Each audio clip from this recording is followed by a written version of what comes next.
Hello दोस्तों, स्वागत है आपका अपने यूट्यूब चैनल कलाम जीएस एकेडमी में।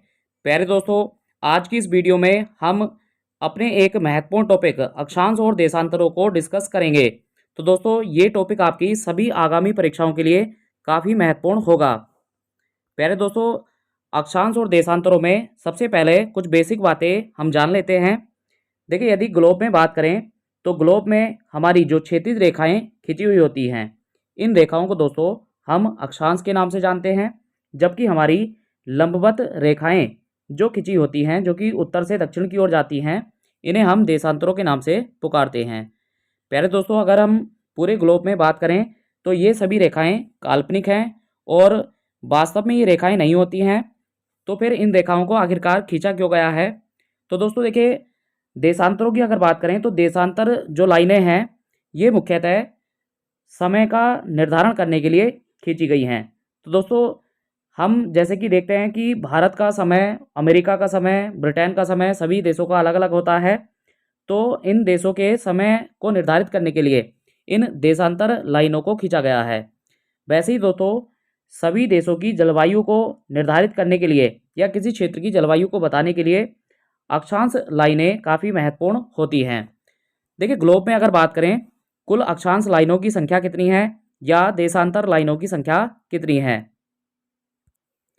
दोस्तों, यदि अब बात करें हम देशांतर लाइनों की, तो देशांतर जो लाइनें हैं इनकी कुल संख्या ग्लोब में 360 होती है।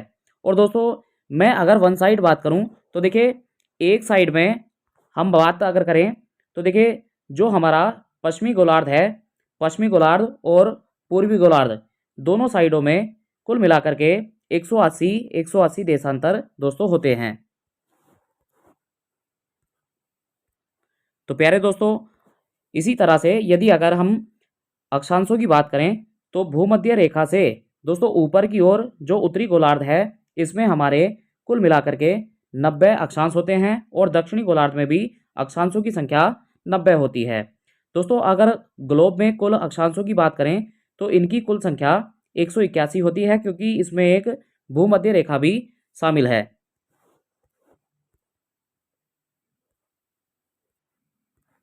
इसके अलावा दोस्तों, आपको पता होना चाहिए कि देखिए, देशांतर लाइनों को लॉन्गिट्यूड और अक्षांश लाइनों को हम लैटिट्यूड के नाम से भी पुकारते हैं। दोस्तों, यदि अगर हम बात करें भूमध्य रेखा पर विश्व के कुल कितने देश हैं, तो विश्व के कुल 13 देश भूमध्य रेखा पर बसे हुए हैं। दोस्तों, इसी तरह से अगर बात करें कर्क रेखा की, तो कर्क रेखा पर कुल मिलाकर के 18 देश बसे हुए हैं। इसी तरह से दोस्तों, यदि अगर बात करें मकर रेखा की, तो मकर रेखा पर कुल 9 देश हैं और इसके अलावा एक ऑस्ट्रेलिया महाद्वीप भी इस रेखा पर स्थित है। बेसिक जानकारी हो गई है, तो आइए बढ़ते हैं क्वेश्चनों की ओर। तो हमारा पहला प्रश्न है, दोनों ध्रुवों को जोड़ने वाली वह काल्पनिक रेखा जो भूमध्य रेखा को समकोण पर परिच्छेद करती है क्या कहलाती है? तो दोस्तों, इसे हम देशांतर के नाम से पुकारते हैं। दोस्तों, हमारा नया प्रश्न है, दो देशांतर रेखाओं के बीच की दूरी निम्न में से किस नाम से जानी जाती है? तो दोस्तों, दो देशांतरों के बीच की दूरी को हम गोरे के नाम से पुकारते हैं। चलिए, आप मुझे कमेंट करके बताइए कि दो अक्षांशों के मध्य की दूरी को हम किस नाम से पुकारते हैं। एक देशांतर से दूसरे देशांतर के बीच कितना समय अंतराल होता है? तो दोस्तों, एक देशांतर में अगर हम बात करें दूसरे देशांतर तक पहुंचने में कुल कितने समय का अंतर आ जाएगा? तो दोस्तों, 4 मिनट का अंतर आ जाता है। वह अक्षांशीय रेखा जिस पर सदैव दिन व रात की अवधि समान रहती है? तो दोस्तों, दिन और रात की अवधि भूमध्य रेखा पर समान रहती है। पृथ्वी पर सबसे उच्चतम तापक्रम रिकॉर्ड किए जाते हैं? तो दोस्तों, सबसे ज़्यादा तापमान हमारा भूमध्य रेखा पर रिकॉर्ड किया जाता है। हमारा नया प्रश्न है, मकर रेखा निम्न में से किस देश से होकर नहीं गुजरती है? तो फिलीपींस से होकर के ये नहीं गुजरती। तो हमारा नया प्रश्न है, पृथ्वी 1 घंटे में कितने देशांतर घूम लेती है? तो इस प्रश्न का सही आंसर है 15 डिग्री देशांतर। दोस्तों, एक देशांतर की वैल्यू जब 4 मिनट होती है, तो इसी तरह से आप कैलकुलेशन कर सकते हैं कि 60 मिनट में पृथ्वी कुल मिलाकर के कितने देशांतर चलेगी। तो इसका सही आंसर रहेगा 15 देशांतर। दक्षिणी ध्रुव का अक्षांश है तो इस प्रश्न का सही आंसर है 90 डिग्री।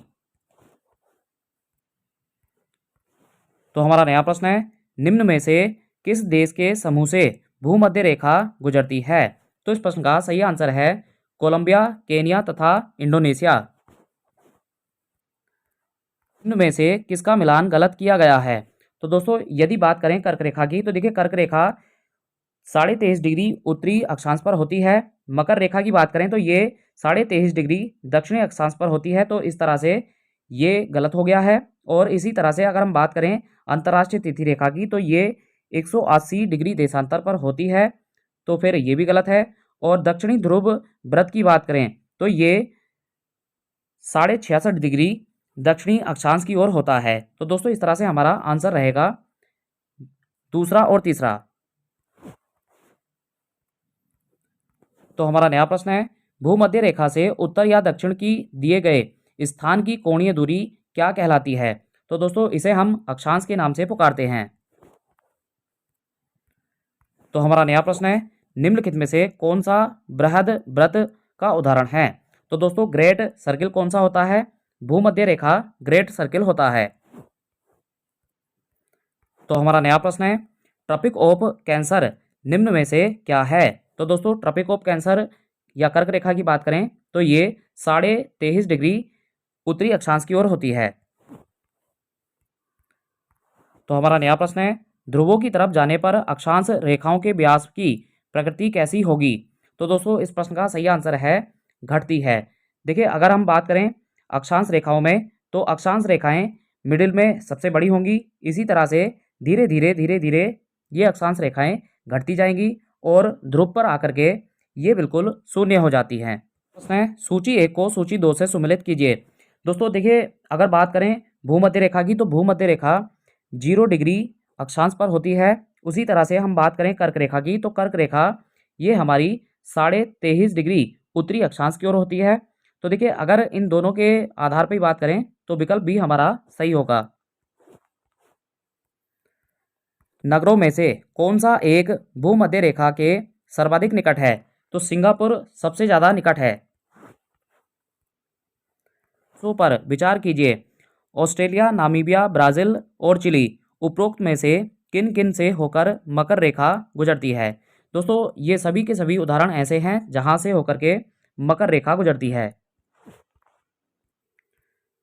मध्य रेखा निम्न में से किस देश से होकर नहीं गुजरती?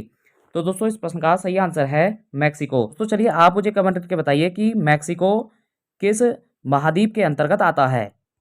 मानचित्र व ग्लोब पर पाई जाने वाली प्रतिच्छेद रेखाओं को क्या कहते हैं? तो दोस्तों इन्हें हम भौगोलिक रेखा जाल के नाम से पुकारते हैं।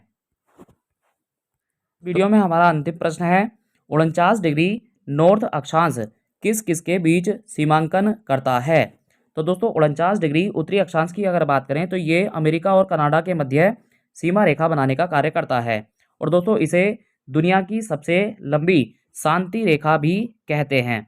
चलिए आप मुझे कमेंट करके बताइए कि 8 डिग्री चैनल किन किन को अलग करता है?